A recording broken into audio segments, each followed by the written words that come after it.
दो वॉर, दो seize Fyers और दोनों टूट गए। और सबसे शॉकिंग बात यह है कि पैटर्न बिल्कुल सेम था। एक तरफ रशिया वर्सेस यूक्रेन और दूसरी तरफ US plus Israel versus Iran. दोनों जगह सीज फायर्स अनाउंस हुए, दोनों जगह मार्केट्स ने राहत की सांस ली और फिर दोनों जगह कुछ ही घंटों के अंदर बॉम्ब्स फिर से गिरने लगे। पहले यूक्रेन की बात करते हैं। 5 मई को रशिया ने विक्ट्री डे के लिए टेम्पररी सीज फायर अनाउंस किया। विक्ट्री डे वो दिन था जिस दिन उन्होंने सेकेंड वर्ल्ड वॉर में 1945 में विक्ट्री अर्जित करी थी। रशिया ने ऑफिशियल रीजन दिया कि भाई हमें शांति चाहिए, ये पीस है। लेकिन रियलिटी क्या निकली? सीज फायर शुरू होने के कुछ समय बाद ही रशिया ने 100 से ज्यादा कॉम्बैट ड्रोन्स और बैलिस्टिक मिसाइल्स लॉन्च कर दिए यूक्रेन की तरफ। खार्किव, जापोरोजू और सुमी कई जगह अटैक्स रिपोर्ट हुए। यूक्रेन ने सीधा आरोप लगाया कि रशिया को पीस नहीं चाहिए, उसे सिर्फ victory day parade peacefully conduct करनी थी, तो सिर्फ उस दिन के लिए भाई युद्ध की दुकान बंद कर दी थी। और सबसे कंट्रोवर्शियल बात यह हुई कि रशिया ने वार्निंग दी, अगर यूक्रेन ने रशिया की विक्ट्री परेड को डिसरप्ट करने की कोशिश करी तो कीव, जो उनकी राजधानी है, उसके सिटी सेंटर पर मैसिव स्ट्राइक होगी। यानी सीज फायर अनाउंस भी किया गया था, उसके साथ छोटी सी धमकी भी साइड नोट में दे दी।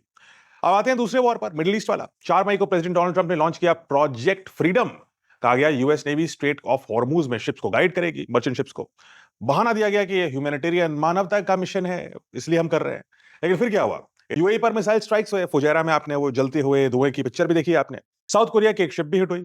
और फिर 2 दिन ही बाद प्रोजेक्ट फ्रीडम को पॉज कर दिया गया, एक्चुअली कैंसिल कर दिया गया, बट पॉज का नाम दे दिया गया। यानी दोनों वॉर में सेम पैटर्न हुआ।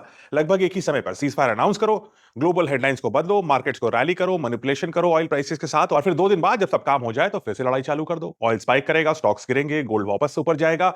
और वही पैटर्न ईरान वॉर में अब एक बार नहीं, 2 बार नहीं, 3 बार नहीं, 6 बार दिख चुका है, आधा दर्जन बार। हर बार सीज फायर हेडलाइन पर आती है, मार्केट्स रिएक्ट करते हैं और फिर ग्राउंड रियलिटी बदल जाती है। अब आप समझिए, सीज फायर और पीस दोनों एक चीज नहीं होती। सीज फायर का मतलब है कि फाइटिंग पॉज है, मतलब विराम लगा हुआ है थोड़े टाइम के लिए। पीस तब होती है जब दोनों साइड्स लड़ाई से ज्यादा सेटलमेंट चाहते हो, यानी शांति लॉन्ग टर्म पे आएगी। और यहां प्रॉब्लम क्या है? रशिया यूक्रेन पर प्रेशर छोड़ना नहीं चाहता, ईरान अपना न्यूक्लियर लेवरेज छोड़ना नहीं चाहता, अमेरिका रीजनल कंट्रोल और डॉलर रेजिम छोड़ना नहीं चाहता।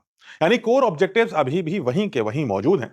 और जब ऑब्जेक्टिव्स ही खत्म नहीं हो रहे और सारे ऑब्जेक्टिव्स अलग अलग हैं और विरोधाभासी हैं, तो सीज फायर अक्सर सिर्फ नेक्स्ट राउंड से नेक्स्ट राउंड पर जाती ही रहती है और कोई ठोस सोल्यूशन नहीं निकलता। अब आपकी बारी, कमेंट्स में मुझे बताइए, ये सारे युद्ध को एक साथ देखिए। दुनिया के जो वर्ल्ड लीडर्स हैं, क्या ये वाकई शांति चाहते हैं या लड़ाई जारी रखने में ही इनका फायदा है? हथियार बेचने से पैसा मिलता है। अगर आप युद्ध लड़ते हैं तो आपकी जो गुडविल है, जो पॉलिटिकल गुडविल है, इलेक्शन में जो रिजल्ट्स आते हैं वो बेहतर आते हैं। तो क्या ट्रंप या इवन पुतिन या यूक्रेन के जो प्रेसिडेंट हैं, ये सब लोग क्या युद्ध ही चाहते हैं?